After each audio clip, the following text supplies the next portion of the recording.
Welcome to another video on the channel Exploring Literature with Emmy. In today's video, I will be explaining a poem, Mr. Bleeny by Philip Larkin. So let's get started.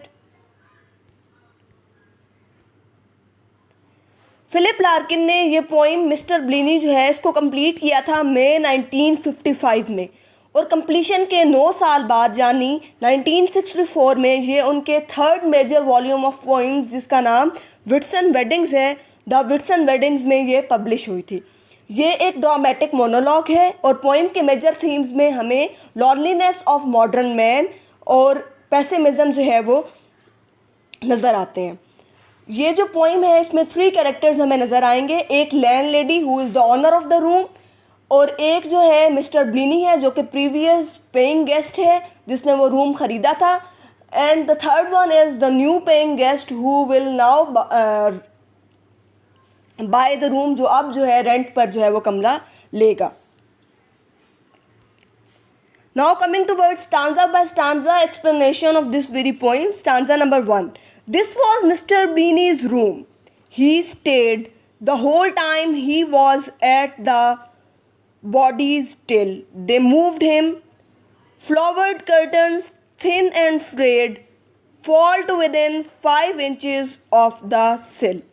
क्या है कि mister ब्लीनी जो है वो इस कमरे में रहा करता था, ठीक है, और वो यहाँ तब तक रहा जब तक वो जो है वो बॉडीज़ में काम करता रहा। अब बॉडीज़ क्या है, एक गाड़ियों की फैक्ट्री है जहाँ पर मिस्टर ब्लीनी काम करता था। जब तक मिस्टर ब्लीनी उस बॉडीज़ की फैक्ट्री में जो है वो काम करता रहा तब तक वो उस कमरे में रहा।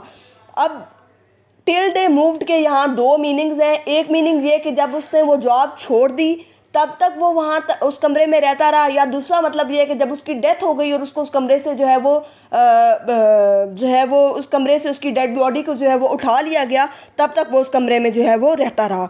उस कमरे की जो है वो सिचुएशन क्या है, उसमें जो है वो फूलों वाले पर्दे जो हैं वो लगे हुए हैं जो कि इंतहाई बारीक कपड़े के बने हुए हैं और इंतहाई बोसीदा हाल कपड़े के जो हैं वो बने हुए हैं, और वो जो हैं वो खिड़कियों से जो है वो 5 इंच छोटे हैं।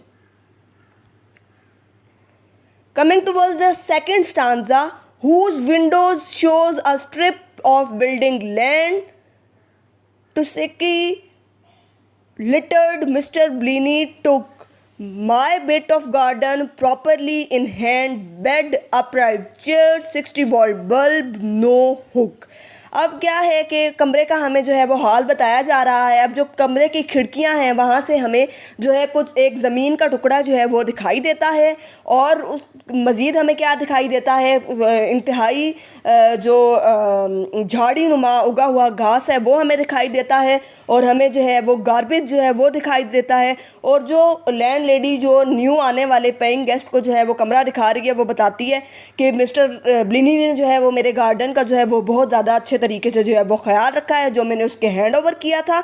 नेक्स्ट हमारे पास क्या है कि इस कमरे के अंदर कौन सी चीज़ें मौजूद हैं, तो इस कमरे में एक बेड है, इंतहाई बोसीदा हाल बिस्तर, अपराइट चेयर मौजूद है जिस पर इंसान जो है वो बैठ तो सकता है लेकिन लेट नहीं सकता, 60 वोल्ट का इंतहाई मध्यम रोशनी वाला बल्ब है, और कोई हुक नहीं है, यानी कोई हुक नहीं है किसमें। Coming towards third stanza, no hook behind the door, दरवाजे के पीछे कोई चटकनी नहीं है। No room for books and bags, I take it so it happens that I lie where Mr. Bleeny lay and stubbed my fogs on the same saucer, souvenir and try. अब वो कहता है कि कोई चटकनी नहीं है दरवाज़े के पीछे। इसका मतलब क्या है कि रूम में कोई प्राइवेसी भी नहीं है, कोई जगह नहीं है जहाँ पर इंसान अपने बैग्स अपनी बुक्स वगैरह को जो है वो रख सके, यानी चीज़ें रखने की भी कोई प्रॉपर जगह वो कमरे के अंदर नहीं है। लेकिन उसके बावजूद जो नया पेइंग गेस्ट आया है वो इंटरेस्टेड है उस कमरे को एज अ रेंट पर जो है वो लेने में, और वो कहता है कि हाँ मैं ये कमरा जो है वो रेंट पर लूँगा और मैं इसी तरह से अपनी ज़िंदगी गुजारूँगा जिस तरह से मिस्टर ब्लीनी जो है वो इस कमरे में रहा करता था उसी तरह से। और कहता है कि मेरी लाइफ भी ऐसी ही हो जाएगी जैसे मिस्टर ब्लीनी की थी, जिस तरह मिस्टर ब्लीनी जो है इस बोसीदा हाल बिस्तर पर जो है वो लेटा करता था मैं भी यहाँ लेटूंगा। और वो कहता है कि जिस तरह मिस्टर ब्लीनी जो है वो एक पिरच के अंदर एक सॉसर के अंदर जो है अपने बुझे हुए सिगरेट्स को जो है वो रखता था, उसी तरह से मैं भी जो है वो अपने जो बुझे हुए सिगरेट्स हैं उनको इस सॉसर के अंदर जो है वो रखा करूँगा। Coming towards the fourth stanza, stuffing my ears with cotton, wool to drown the jobbering set the edged her on to buy. I know his habits, what time he came down, his preference for sauce to gravy why. अब वो कहता है कि मैं जो हूँ, मैं भी अपने जो मेरे कान हैं उनको जो है मैं स्टफ़ कर लूँगा कॉटन से, यानी अपने कानों में जो है वो मैं रुई ठोंस लूँगा. क्यों? कि ताकि मुझे उस रेडियो की आवाज़ ना आए जो रेडियो जो है मिस्टर ब्लिनी जो है वो सुना करता था. और फिर वो कहता है कि मैं उसकी जो हरकतें हैं, जो उसकी हैबिट्स हैं, जो उसके आदत व ख़साइल हैं, उनको मैं जानता हूँ कि वो किस वक्त वो नीचे जाया करता था. और मैं ये भी जानता हूँ कि वो सॉस को जो है वो प्रेफर करता था ग्रेवी पर, यानी वो किसी चटनी वगैरह से जो है अपना मील जो है वो करना वो पसंद करता था, बजाय इसके कि वो सालन से जो है वो अपने मील्स को जो है वो ले. सालन को अपने मील्स में लेना पसंद नहीं करता था, लेकिन सॉस को जो है वो ग्रेवी पर जो है वो प्रेफर करता था. Coming towards the fifth stanza, he kept on plugging at the four always. Likewise, their yearly frame the Finton folk who put him up for summer holidays and Christmas at his sister's house in stock. अब क्या है कि वो कहता है कि वो जो मिस्टर ब्लिनी है उसको लगता था कि 4 इज़ हिज लकी नंबर, और वो समझता था कि जो 4 का नंबर है that is a lot much lucky for him, और उस हिस्से को जो है वो बहुत पसंद भी करता था, because he felt the number 4 lucky for him. ठीक है. उसके अलावा वो कहता है कि इसी तरह से वो जो है वो साल में जो है वो के साल के एक हिस्से में जो है वो अपने रिश्तेदारों के यहाँ जाया करता था फ्रिंटन फॉक में. ठीक है. और वहाँ क्या है कि वो अपने जो गर्मियों की तातीलात हैं, जो छुट्टियां हैं, समर हॉलीडेज़ जो हैं वो वहाँ वो गुजारा करता था. और क्योंकि वो उसको जो है समर हॉलीडेज़ के लिए अपने पास ही रख लिया करते थे, और क्रिसमस पे जो है वो अपनी सिस्टर के घर जो है वो जाया करता था. और उसकी सिस्टर का घर कहाँ है? स्टॉक में. अपना जो क्रिसमस है वो स्टॉक में जाकर अपनी सिस्टर के घर जो है वो मनाया करता था.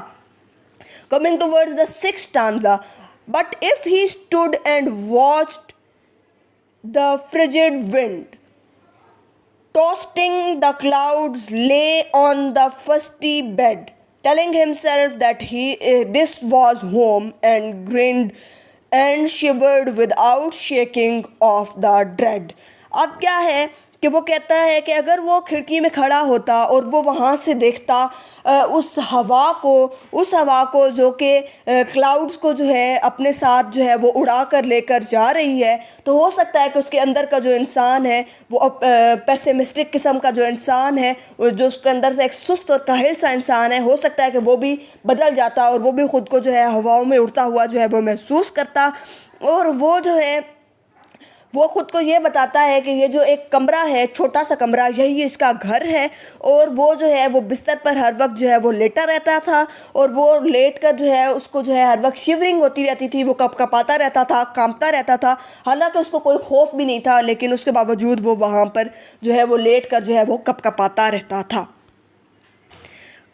Coming towards the last stanza 7, that how we live measures or on nature, and at his age having no more to show than one hired box should make him pretty sure he warranted no better. I don't know. अब वो कहता है कि जिस तरह से इंसान जो है वो अपनी ज़िंदगी गुजारता है, जिस तरह से इंसान का रहन सहन होता है, बेसिकली वो रहन सहन जो है वो इंसान की फितरत की अक्कासी करता है, और इंसान की किस तरह की नेचर है, किस तरह का इंसान है, उसके बारे में बताता है. अब यहाँ देखें कि इंसान जो है, जो हमें यहाँ दिखाया गया है मिस्टर ब्लिनी, वो एक बहुत ज़्यादा इंट्रोवर्ट किस्म का बंदा है, बड़ा ही सुस्त और काहिल सा बंदा है, बड़ा उसने अपने कमरे का जो है वो बुरा हाल बना के रखा हुआ है. तो इसी तरह का सुस्त और काहिल सा और बड़ा एक पेसिमिस्टिक और इंट्रोवर्ट टाइप का जो है वो बंदा है, जिस तरह का उसके रूम की सिचुएशन है, उससे हमें उसके कैरेक्टर के बारे में जो है वो पता चल रहा है. और उसकी जो उम्र है मिस्टर ब्लिनी की, जो कि एक बूढ़ा इंसान था, उस उम्र में इंसान के पास और कुछ नहीं होता शो करने के लिए, तो इसलिए वो जो एक डब्बा नुमा कमरा जो उसको हायर किया गया था वो वही कमरा जो है वो दिखाता है, ठीक है। और अब क्या है कि वो उसी कमरे में रहने के लिए जो है वो प्रिटी श्योर था, और वो कहता है कि वो अपने अंदर कोई इम्प्रूवमेंट नहीं लाना चाहता था, कोई बेहतरी जो है वो अपने अंदर नहीं लाना चाहता था, खुद को बेटर जो है वो बेटरमेंट की तरफ नहीं लेके जाना चाहता था। और वो कहता है कि मुझे इसकी रीज़न नहीं मालूम, मैंने आपको सब कुछ बता दिया मिस्टर ब्लीनी के बारे में, तो अब आप ये अंदाज़ा खुद लगा लें कि वो अपने अंदर इम्प्रूवमेंट जो है वो क्यों नहीं लाना चाहता था। So this was all about mister Bleeny. इसमें जो है हमें मॉडर्न मैन के बारे में पता चला है कि मॉडर्न मैन जो है वो एक इंट्रोवर्ट का इनका बंदा है, उसके अंदर जो है वो पेसिमिज्म जो है वो बहुत ज़्यादा है, मायूसी जो है वो मौजूद है। So this was all about this poem. Like and share the video and don't forget to subscribe the channel.